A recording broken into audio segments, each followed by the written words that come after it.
Hello dear students, we are learning mathematics part 2 and in this one we have started first lesson, that is basic concepts in geometry. Today we are going to see the next point from your textbook. See, in the book Mathematics part 1 for standard 9, we have learnt union and intersection of sets in the topic of sets. Now let us describe a segment, a ray and a line as a sets of a point. Okay. Now first point is a line segment. Line segment means what? See, the union set of point A, point B and points between A and B is called a segment AB. Segment AB is written as seg AB in brief. Segment AB means seg BA. Segment म्हणजे काय हे बघा, तुम्हाला मागच्या व्हिडिओमध्ये मी line म्हणजे काय माहिती सांगितलं आहे. लाईन ही या दोन्ही बाजूने एक्सटेंड होऊ शकते.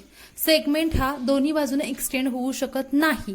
ओके, हा सेगमेंट आहे. हा सेगमेंट रीड करताना तुम्ही सेगमेंट ए बी असंही म्हणू शकता किंवा सेगमेंट बी ए असंही म्हणू शकता. Point A and point B are called as end points. हा पॉइंट ए आणि हा पॉइंट बी आहे, याला या सेगमेंटचे एंड पॉइंट्स असं म्हणतात. The distance between the end points of a segment is called the length of the segment. आणि या दोन एंड पॉइंट मधलं हे जे डिस्टन्स आहे त्याला लेंथ ऑफ द सेगमेंट असं म्हणतात. That is length. तुम्हाला माहिती आहे लेंथ कशी डिनोट करतात? स्मॉल एल ने. Length of A B is equal to distance. Small d is a distance between A and B. And therefore length of AB is equal to 5 is also written as AB is equal to 5. आता इथे L लिहिण्याऐवजी direct AB is equal to 5 सुद्धा तुम्ही लिहू शकता. Okay, तर line segment बद्दल तुम्हाला समजलं. लाईन सेगमेंट म्हणजे काय, तर it is a part of line but it having end points. हा लाईनच असते पण त्याला एंड पॉइंट्स असतात. ओके, आणि त्याची जी लेंथ आहे ती लेंथ म्हणजेच ते जे एंड पॉइंट्स असतात त्याच्या दोघांमधलं डिस्टन्स असतं. त्यानंतर जो नेक्स्ट पॉइंट आहे तो आहे रे A B. Ray A B म्हणजे काय बघा, suppose A and B are two distinct points. The union set of all points on segment A B and the points P such that A dash B dash P. आता हे dash dash म्हणजे काय असतं आपण शिकलोय मागच्या व्हिडिओमध्ये. A dash B dash P म्हणजे they all points are collinear is called ray A B. Ray A B म्हणजे काय, तर हे सुद्धा लाईनच असते, फक्त याच्या एका साईडला एंड पॉइंट असतो, एका साईडला एरो असतो. म्हणजे एका साईडनी ही जी हा जो रे आहे तो एका साईडने एक्सटेंड होऊ शकतो पण दुसऱ्या साईडनी तो एक्सटेंड होऊ शकत नाही. Here point A is called the starting point of ray A B. आता या पॉइंटला ए, या पॉइंटला जिथून हा रे स्टार्ट होतो त्या पॉइंटला स्टार्टिंग पॉइंट असं म्हणतात. नेक्स्ट कन्सेप्ट आहे लाईन ए बी. नाव लाईन म्हणजे काय तुम्हाला माहिती आहे. आता हे जे सगळे कन्सेप्ट आहे तुम्ही 6वी 7वी शिकला असाल, पण इथं परत का दिलेत तर हे सेटच्या फॉर्म मध्ये. आता तुम्ही मागच्या वर्षी सेट हा लेसन शिकला असाल, सेटच्या फॉर्म मध्ये तुम्हाला एक्सप्लेन केलेले आहेत. The union set of points on ray A B. Union set म्हणजे काय असतं, तर एखादा सेट असेल तर त्यातले सगळे पॉइंट जे असतात त्याला युनियन असं म्हणतात.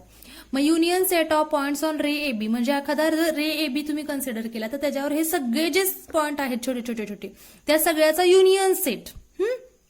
And opposite ray of ray A B is called line A B. म्हणजे काय बघा, हा ए बी असेल रे, हा पीस आता तुम्ही जस्ट कन्सिडर करू नका, तर हा ए बी आणि याचा अपोजिट रे या साईडून येईल, बरोबर आहे. म्हणजे इकडे एक एरो येईल आणि याचा सगळ्याचा युनियन म्हणजे कोण झाला, line A B. The set of points of segment AB is a subset of points of line AB. काय सांगितलंय, the set of points of segment AB. हा जो सेगमेंट ए बी आहे त्याच्यावर जे पॉइंट असतील तो सबसेट असणार आहे पॉइंट लाईन ए बीचा. का तर लाईन ए बी वरचे सगळे पॉइंट रे ए बी वर असणार आहेत म्हणून त्याला सबसेट असं म्हणतात. ओके, सबसेट म्हणजे काय, तर एखादा सेट असेल तर त्यातले सगळे पॉइंट्स त्यातले सगळे पॉइंट जर त्या युनियन सेटमध्ये असतील तर त्याला त्या युनियन सेटचा सबसेट असं म्हणतात. त्यानंतर फोर्थ कन्सेप्ट आहे कॉन्ग्रंट सेगमेंट्स. कॉन्ग्रंट म्हणजे तुम्हाला माहिती आहे, बरोबर आहे, एकरूप. If the length of two segments is equal then the two segments are congruent. सोपं आहे. कॉन्ग्रंट म्हणजे काय, तर त्यांची लेंथ इक्वल असेल, सेम असेल तर त्याला आपण कॉन्ग्रंट असं म्हणतो. For example, if length of A B is equal to length of C D then segment A B is congruent. हे साइन असतं कॉन्ग्रंट दाखवायचं, माहितीये तुम्हाला, आडव्या लाईन आणि त्याच्यावर उलटा एस. सेगमेंट सीडी म्हणजे दोन जर लाईन असतील, लाईन सेगमेंट असतील आणि त्यांच्या जर लेंथ सेम असतील तर ते दोन सेगमेंट, लाईन सेगमेंट हे कॉन्ग्रंट आहेत असं आपण म्हणू शकतो. नेक्स्ट जो पॉइंट आहे तो आहे प्रॉपर्टीज ऑफ कॉन्ग्रंट सेगमेंट्स. मग हे जे कॉन्ग्रंट सेगमेंट आहेत तिथं दाखवलेले, त्यांच्या ज्या लेंथ समान आहेत म्हणून हे दोन कॉन्ग्रंट सेगमेंट आहेत, त्यांच्या काही प्रॉपर्टीज असतात. त्यातली फर्स्ट प्रॉपर्टी आहे रिफ्लेक्झिव्हिटी. रिफ्लेक्झिव्हिटी म्हणजे काय, तर segment A B is congruent to segment A B. Obviously segment A B असेल तर तो स्वतःशीच कॉन्ग्रंट असणार आहे, बरोबर आहे. ही झाली रिफ्लेक्झिव्हिटी. Second one is a symmetry. Symmetry means what? If segment AB is congruent to segment CD, then segment CD is congruent to AB. बरोबर आहे. सेगमेंट AB जर CD शी कॉन्ग्रंट असेल तर CD सुद्धा AB शी कॉन्ग्रंट असतो, त्याला म्हणतात symmetry. Okay. And third property is a transitivity.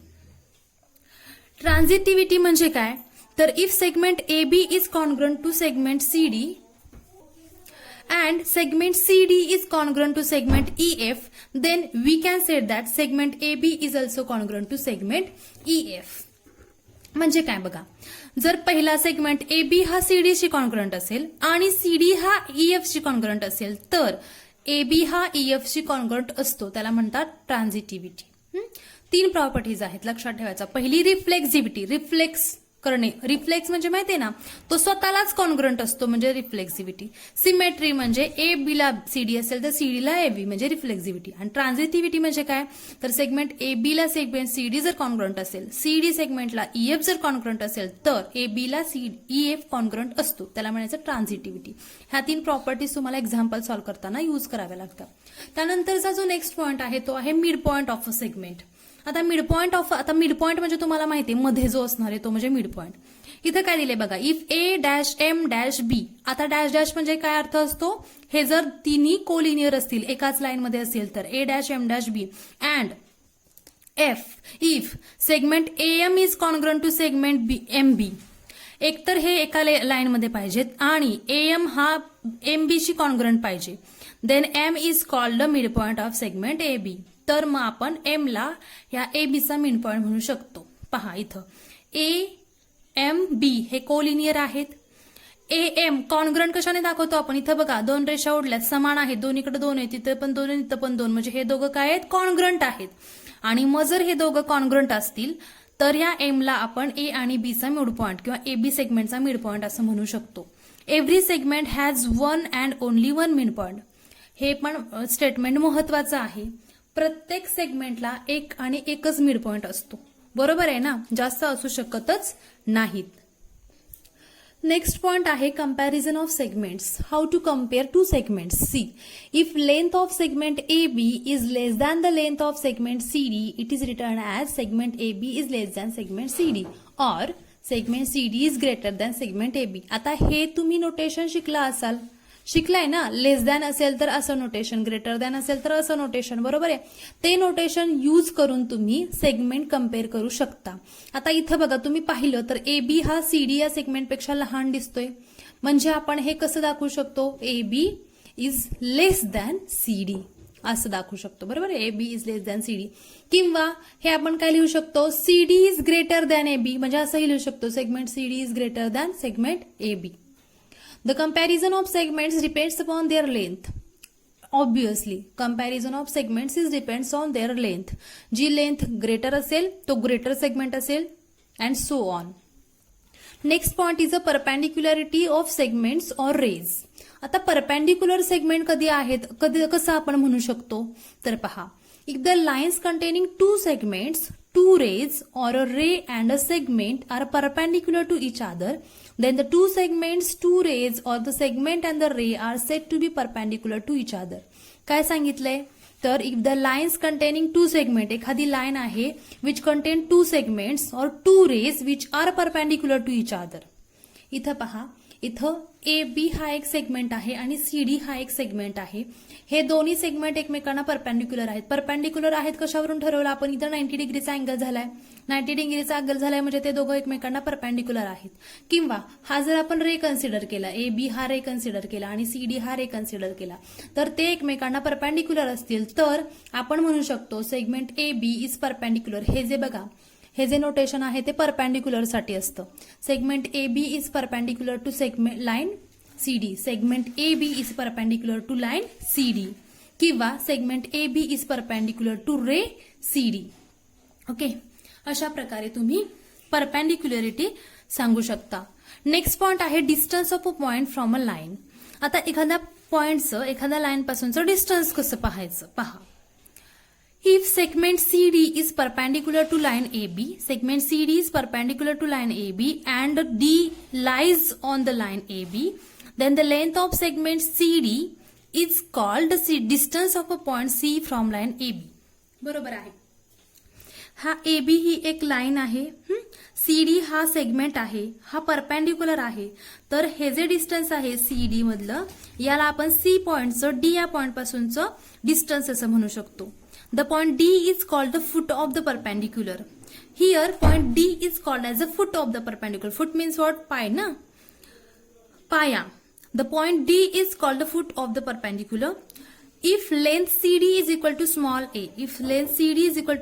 a, then the point C is at a distance of A from the line AB. जर हे जे डिस्टन्स आहे CD हे स्मॉल a एवढं असेल तर आपण असं म्हणू शकतो की पॉइंट C हा पॉइंट D पासून A स्मॉल a एवढ्या डिस्टन्सवर आहे. अशा प्रकारे आपण आज हे जे महत्वाचे पॉइंट्स आहेत ते पाहिलेले आहेत. प्रॅक्टिस सेट 1.2 आपण नेक्स्ट व्हिडिओमध्ये सॉल्व्ह करूया. थँक्यू.